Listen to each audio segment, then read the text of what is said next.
студии Валерия Наумова. Здравствуйте. Главные темы этого утра. Локализована утечка газа по улице Автострада, 50 лет октября. Единовременные выплаты на школьников по 10 тысяч рублей начнутся с сегодняшнего дня. Сегодня отмечается День воздушно-десантных войск. Расскажем об истории праздника.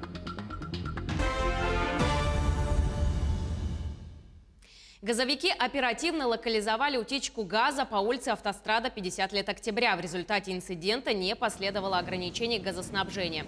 По информации главного инженера УГРС АО «Саханефтегаз», утечка произошла на резервном газопроводе высокого давления диаметром 300 мм.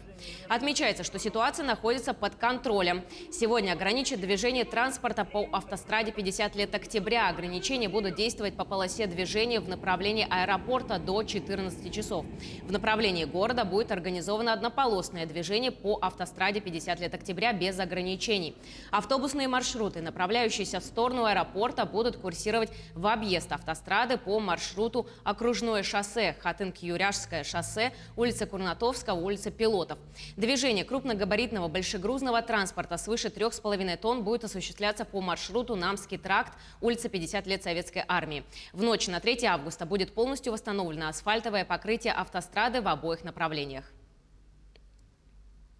Горит тайга, страдают от дыма многие якутяне. Лесные пожары не должны превратиться в ежегодную проблему.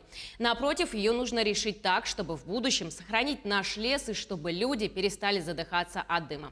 Для этого руководитель региона Айсен Николаев предложил создать в Якутии единый лесопожарный центр.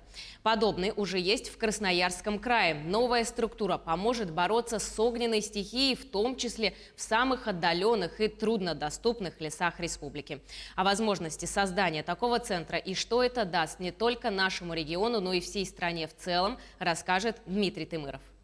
На территории республики из 255 миллионов гектар земель лесного фонда, это огромная величина, 90% расположено в зоне авиационной охраны лесов на очень удаленных территориях. Из них, на них за последние 4 года зафиксировано более 3100 пожаров. И в целях повышения эффективности охраны лесов я предлагаю создать региональный лесопожарный центр в городе Якутске, по примеру того, который сейчас создается в Красноярском крае. По мнению главы Якутии, такой центр существенно повысит уровень пожарной безопасности на всей охраняемой территории. А это 250 миллионов гектаров леса, которые можно сохранить в первую очередь с помощью авиации. Но из-за нехватки сил и средств, а также из-за отдаленности и недоступности большинства возгораний, их невозможно своевременно выявить и потом крайне сложно потушить. Вот если вам показать вот эта огромная территория, она практически, это вся зона контроля. Естественно, что для того, чтобы ее охранять, нужны большие финансовые ресурсы, численность личного состава. А также на эту территорию по аэропортам базировано нужно доставлять топливо, которое сейчас доставляется в рамках северного завоза. Это все-таки это мероприятие дорогое, и тушить пожары,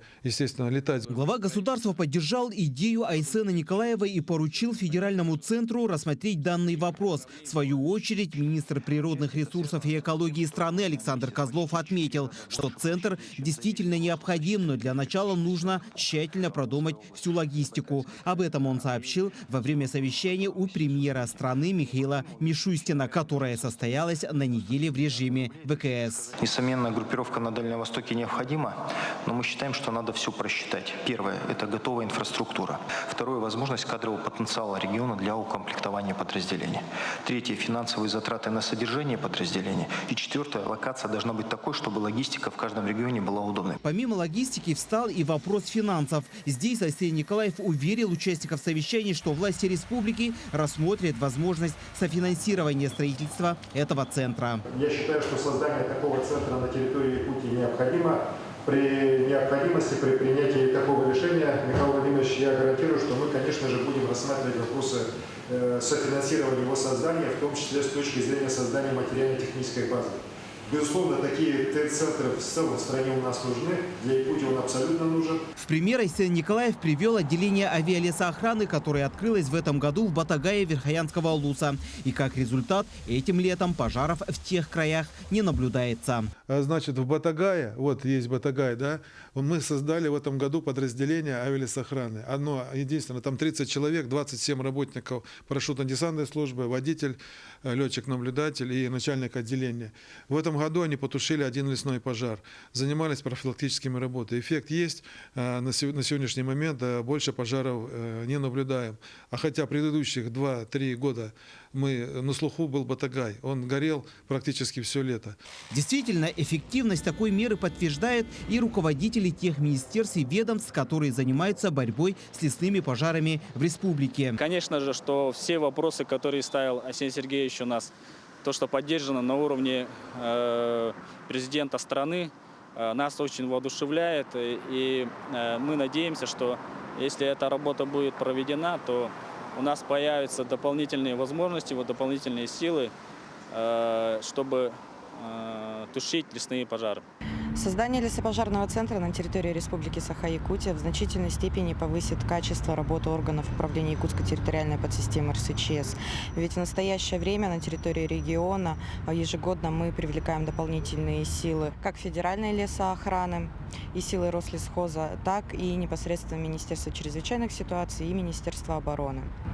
Соответственно, если будет базироваться на территории нашего региона данный комплекс, то маневрирование сил и средств, которые сосредоточены будут в этом центре, будут значительно эффективнее.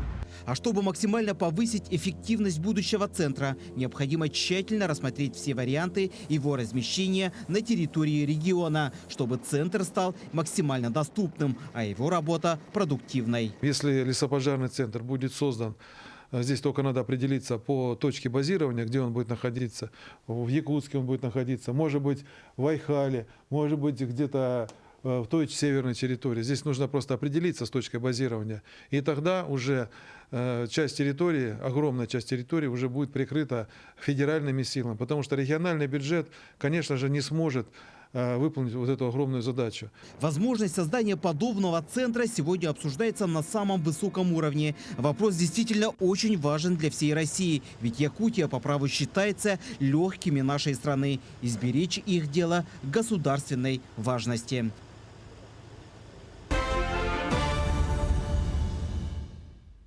Выпуск новостей продолжит брифинг оперштаба по лесным пожарам. Узнаем о текущей обстановке в республике. Предлагаем послушать. Дмитрий Николаевич, здравствуйте. О текущей ситуации с лесными пожарами. Добрый день. На сегодняшний день, по данным региональной диспетчерской службы, всего на территории республики действует 164 лесных пожара. На общей площади, пройденной огнем, более 1 800 000 га. Работы проводятся по 53 природным пожарам на площади 544 000 га. Всего на тушение автопожаров привлечено 2118 человек, 275 единиц техники. За прошедшие сутки локализовано 11 пожаров на площади, пройдено огнем более 51 000 га, ликвидировано 15 природных пожаров на площади 61 тысяча га. К сожалению, за прошедшие сутки обнаружено 16 природных пожаров на общей площади 19 тысяч га. На особом контроле находятся приближенные природные пожары по 3 населенным пунктам. Это Сить Кобяйского района, Кыракый Верхневилюйского района и Кюрелях Горного района. На данные природные пожары еще мобилизуются силы авиалесоохраны, также местное население, и перебрасывается дополнительная техника с других участков. По данным гидрометслужбы, в ближайшие сутки ожидаются осадки на южной и западной территории, а это территории Нерюнгринского, Алекминского и частично Ленского районов. Это был брифинг оперативного штаба по лесным пожарам, а мы продолжаем. Каждое лето с наступлением пожароопасного сезона жители города Якутска и центральных районов республики задыхаются от дыма, который наносит огромный вред здоровью. По прогнозам, дым в столице республики сохранится до вторника. То, что мы наблюдаем в якутской задымленности, это в основном из горного района. Ветер у нас северо-западный. Ближайшие, по прогнозам, у нас до вторника задымленность в Якутске будет. И в ряде ближайших населенных пунктов. По информации гидрометцентра, во вторник, возможно, поменяется направление ветра, и, соответственно, уже дым может уйти. К другим темам. Единовременные выплаты на школьников по 10 тысяч рублей начнутся с сегодняшнего дня. Ранее начало выплат планировалось на 16 августа, однако президент страны Владимир Путин поручил осуществить эту меру поддержки досрочно. Портал Госуслуг еще в начале июля разослал уведомление 12,5 миллионам родителей, которые имеют право на получение выплаты. Пользователи, которые не отправляли ранее заявление и не получили уведомления, могут заполнить заявление самостоятельно. Судостроительный завод имени Октябрьской революции в Благовещенске передал якутской делегации маломерное транспортное судно «Таймылыр», построенное для работы в арктических условиях на севере региона. Это уже второе судно, построенное для северных и отдаленных районов Якутии. Передача состоялась по инициативе Министерства сельского хозяйства Якутии в рамках визита делегации республики в Преамурье.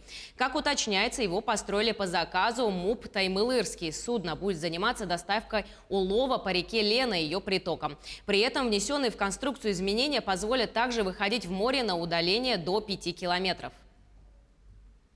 А в Айхальском ГОК планируют отказаться от покупки дорогих аккумуляторов импортного производства. Приборы используют для запуска двигателя карьерного самосвала. В Айхальском комбинате эксплуатируют более 70 большегрузов. Аккумуляторные батареи для накопления энергии заменят на конденсаторные установки. Сегодня новые приборы сотрудники испытывают на одном из самосвалов. Срок службы мощных конденсаторов до 15 лет. В то время как обычные аккумуляторы приходилось менять каждые 3-4 года. Специалисты Алроса проведут расчеты и определят эффективность от внедрения конденсаторных установок. После решат, нужно ли закупать и устанавливать их на технику. Покупая новый самосвал, установив данные конденсаторные установки, до списания самосвала они будут на нем стоять, и отсутствует необходимость приобретения штатных аккумуляторов обычных. Воздушно-десантные войска, крылатая пехота, голубые береты. Какими только эпитетами не награждали гвардейцев-десантников, но всегда. Во все времена и при любых обстоятельствах неизменно оставались сила, мужество и надежность. Сегодня более миллиона россиян, носивших в свое время голубые береты, а также проходящих службу в воздушно-десантных войсках в настоящее время, отметят свой праздник – День ВДВ. История ВДВ берет свое начало 2 августа 1930 года. Тогда на учениях военно-воздушных сил Московского военного округа под Воронежем для выполнения тактической задачи впервые было десантировано на парашютах подразделение десантников в составе 12 человек. Этот эксперимент позволил военным теоретикам увидеть перспективу преимущества парашютно-десантных частей, их огромные возможности, связанные с быстрым охватом противника по воздуху.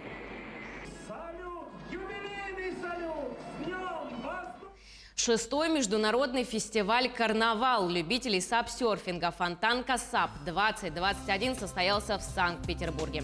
Участники мероприятия в разнообразных костюмах имели возможность продемонстрировать всю свою креативность.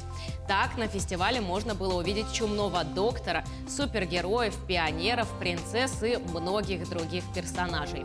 Участники из 10 стран и более 80 городов со всего мира прошли на САПах по рекам и каналам Санкт-Петербурга около 10 километров.